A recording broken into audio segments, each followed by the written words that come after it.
E para encerrar o primeiro episódio da série Vamos Falar Sobre Isso, convidamos Eduardo Parente, CEO e sócio da Liz Academy, para falar sobre o tema O Desafio de Distribuir Conteúdo de forma fácil, transformadora e em escala para projetos ESG. Olá, Eduardo! Oi, Edu, bem-vindo. Oi, Ivan. É um prazer ter você aqui com a gente. Para a gente começar, né, trazendo um pouco aí da vivência, a experiência da Liz, como a gente está acostumado a trabalhar com os programas de ESG, eu queria que você contasse um pouco sobre, na sua percepção, pela história, né, da Liz, o que você enxerga como os principais desafios de escalar esses programas, de distribuir conteúdos em programa ESG. Legal, Van. Bom, boa noite a todos.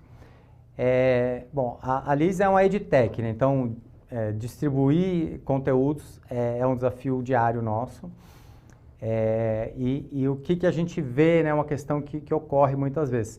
Nem sempre algo que a empresa quer comunicar necessariamente está naquela linha de frente do desejo do público-alvo. Um pouco até o que o Maurício, né, trouxe, né? De você conhecer o território. Então, a empresa ela tem que gastar um tempo ali tentando entender também o que o público deseja e de alguma forma tentar encontrar um caminho em que gere valor para todos, né? Ainda mais no S, né? Então, minimamente, você tem que gerar valor para mais stakeholders. Entender essa demanda para poder fazer uma boa oferta, uma oferta que esteja alinhada a essa demanda e expectativa. É isso, porque mesmo a gente assim no dia a dia, a gente faz treinamento ou porque a gente é obrigado a fazer, né? Você é obrigado a fazer algum curso, ou porque você reconhece que esse treinamento vai te trazer algum benefício, né? Lá na frente ele pode te beneficiar. Então a mesma coisa são os programas ESG. O público tem que perceber que tem um valor ali. E isso, né, quando a gente pensa nos programas, a gente pode ter várias ferramentas e formas de tentar trabalhar isso com o público. Então, como mobilizar esse público, como que você vai usar de ferramentas de comunicação, como que vai ser o processo de inscrição, se vai ser fácil, se vai ser complexo. O conteúdo, os primeiros segundos, né, de um treinamento, você já ali mostrar que tem um valor para o público naquele momento. E, então, isso também, você pode usar várias ferramentas, né, de neurolinguística, neuroaprendizagem, então você pode trazer, às vezes, pode usar humor, pode usar um sentimento de perda ou escassez, influência social, então tem várias formas assim de conseguir capturar esse interesse do público, mas isso, tem que ter um valor ali. Sim, tem que entregar esse valor logo, a pessoa tem que perceber já esse valor logo de cara, né, logo na entrada. Você tem algum case para contar pra gente? Tem vários, né?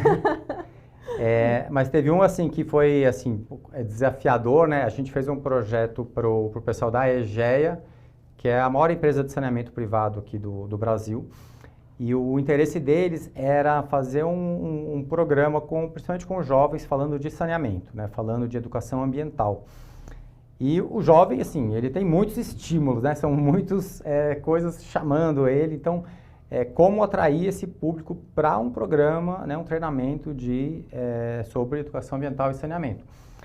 Não é talvez a primeira opção do jovem. Então, o que a gente usou ali de ferramenta nesse caso? A gente produziu videoaulas, uma trilha, né, formada por 5 videoaulas. Eram conteúdos bem curtos, bem assim, estilo TikTok, né? Então, vídeos de 2 minutos, um apresentador jovem, usando bastante de humor. O apresentador conversava com ele mesmo, com bastante animação. Então, foi dessa forma, assim, muito de capturar e engajar pela forma, né? Então, e ali, assim, encantar o jovem para ele ficar até o fim e realizar esse treinamento. Um outro caso legal é um projeto que a gente fez para o pessoal do Instituto Natura. O objetivo era educação financeira, que é um tema árduo. E, como eu falei antes, né, como é o S, né, então na Liz a gente sempre conversa com o público-alvo. Entender também o lado deles, qual que é a relação deles com esse conteúdo. E a gente viu, assim, né, conversando com algumas consultoras, que o objetivo delas era vender mais. né? Então, como alinhar esse objetivo da empresa de levar uma capacitação em educação financeira com o objetivo da consultora, que era aumentar a sua renda. Então, a gente montou um programa chamado Vida Financeira Melhor. Então, ali a gente conseguiu unir os dois objetivos. E a gente começava muito provocando essa consultora a ter um objetivo de conquista. E aí, as primeiras aulas, a gente falava, assim, de técnicas de venda. E aí, só na sexta aula que a gente vinha, assim, com a temática de educação financeira mesmo. Então, ali a gente já tinha ganhado a confiança, já tinha conseguido o interesse, e aí a gente veio trazendo, assim, o objetivo que era da empresa.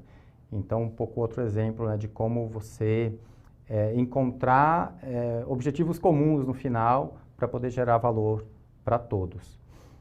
Muito bom. E a gente tem dois grandes desafios aí, né? Que, primeiro, você chegar até esse público,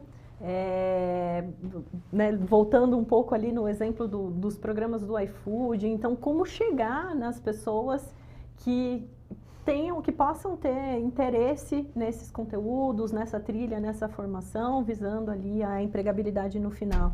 Então, um primeiro ponto, um primeiro desafio seria essa mobilização, mas também como manter esse público engajado. Uma vez que se inscreveu, entrou, enxergou ali um valor já nos primeiros contatos, quais estratégias a Liz, né, aplica, e com base na sua vivência também, como a gente mantém esse engajamento desse participante do início ao fim dessa jornada?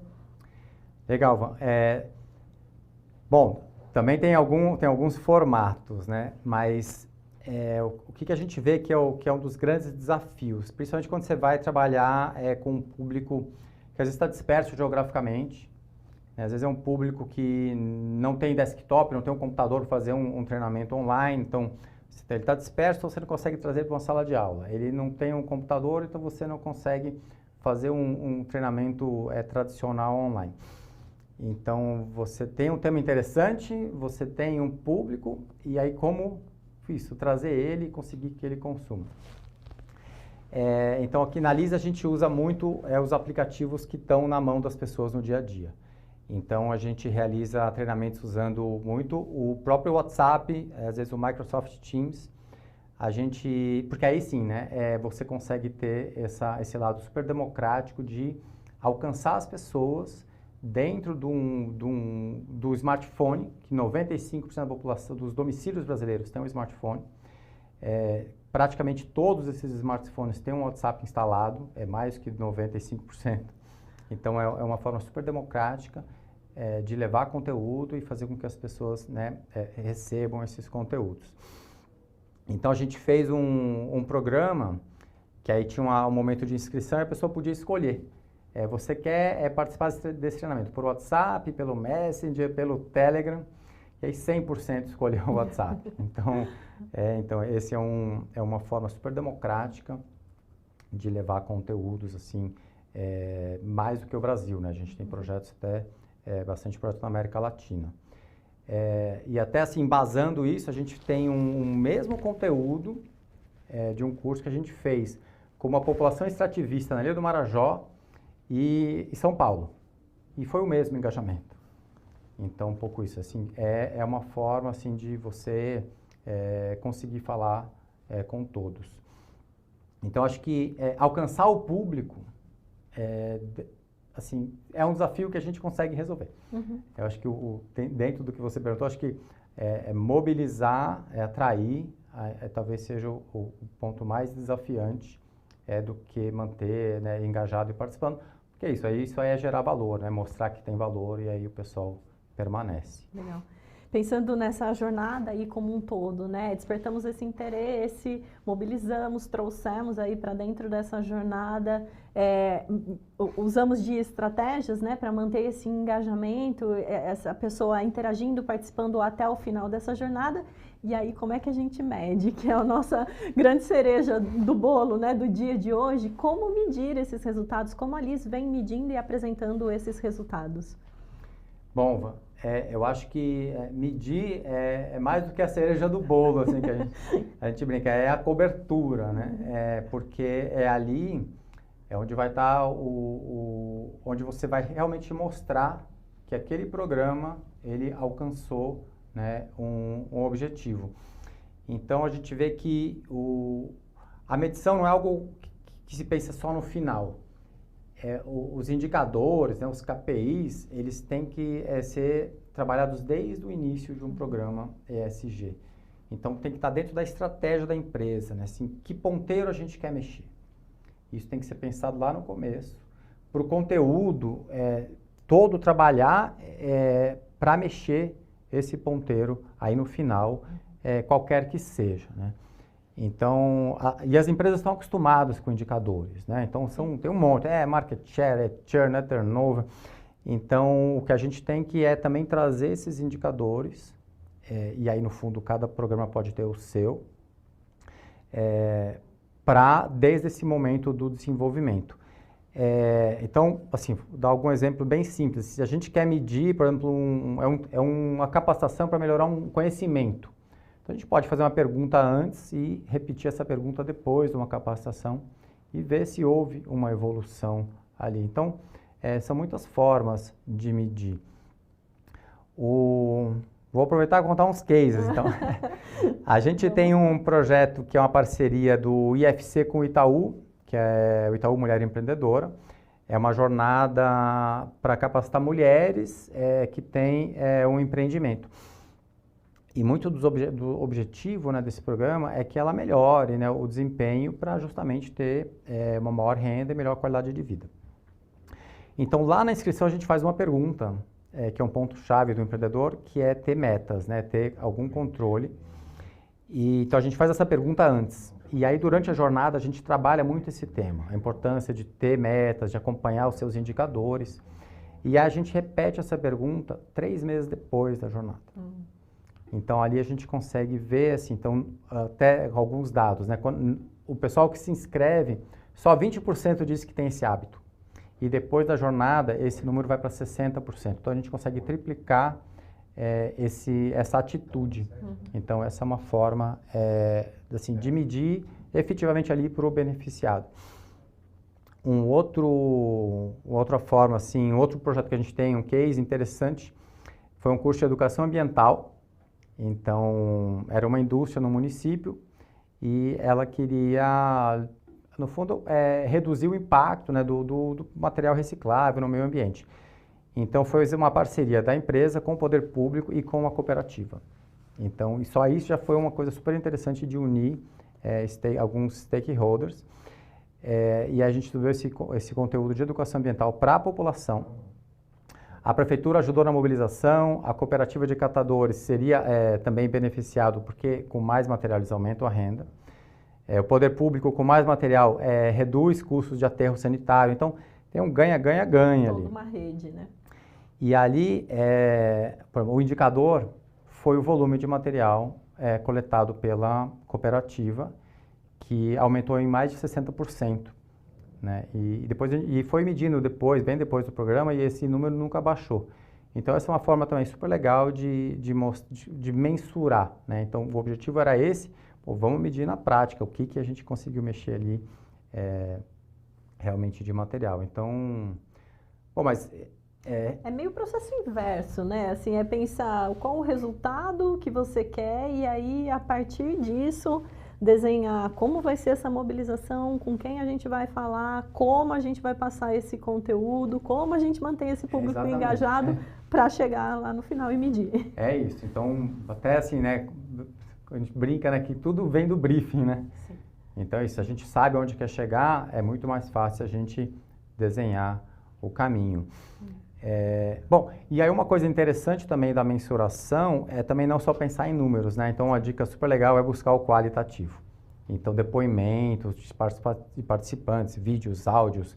Então, quando a gente traz isso para um relatório de impacto de uma organização, junto com os números, também esse quali é uma forma de trazer o impacto do campo para a equipe de escritório. Então, também isso é um dado muito legal, assim, que prova o impacto também. Então, é um aspecto legal também, é o qualitativo. Bem parecido com o vídeo, né, que o Felipe trouxe, é o que também é possível coletar ali em áudios, vídeos mesmo, né, que algumas pessoas gravam e mandam, mas não só a Liz, mas também o cliente da Liz enxergar aquela linha final, quem realmente consumiu e de alguma forma colocou em prática e teve alguma transformação ali na sua vida.